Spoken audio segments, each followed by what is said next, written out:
there's been a long and undistinguished line of presidential family mess-ups dating back to John Adams. John Adams had 3 sons. 2 became town drunks, and the 3rd became the 6th president of the United States. Abraham Lincoln had 4 sons. 3 of them died in childhood. The oldest, Robert, who lived out his life, was kind of a screw up and a ne'er do well. Theodore Roosevelt had a daughter, Alice, who was the original party girl. She partied from one end of Washington to the other. And this was, of course, 1901. Women didn't smoke or drink, at least not in public, but she did. She was so carefree that Roosevelt was once told by his aides to get Alice under control because she was embarrassing him. And he said, look, I can be president of the United States or I can control Alice. I cannot possibly do both. Then FDR had 4 sons who served in the war zone very honorably, but he also had a daughter, Anna, who was facilitating his affairs with Lucy Mercer Rutherford behind Eleanor's back. Then Eisenhower had a son, John, who was quite the Lothario. Lyndon Johnson had a brother, Sam, who was also a drunk and had a habitual, talked incessantly to the press, embarrassing his brother.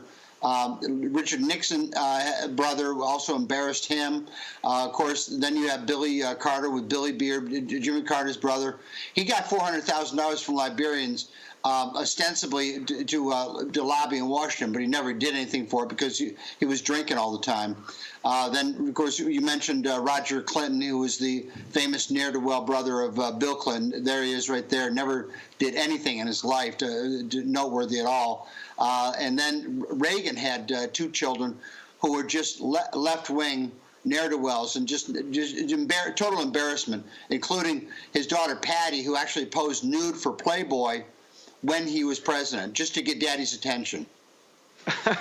Well, Craig Shirley, I mean, I don't know. Do we have another hour and a half? I mean, you've listed so many.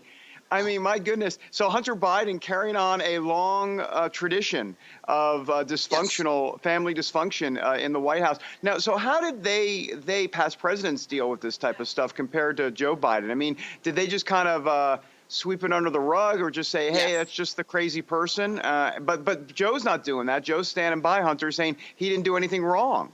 No, they swept it under the rug. You know, going back to Madison, is that his stepson John's was a heavy gambler and Lothario also. He was so heavily in debt that Dolly was forced to sell Montpelier after Madison had died, and she had to live in genteel poverty the rest of her life off of the charity of a couple that gave her a house in Washington.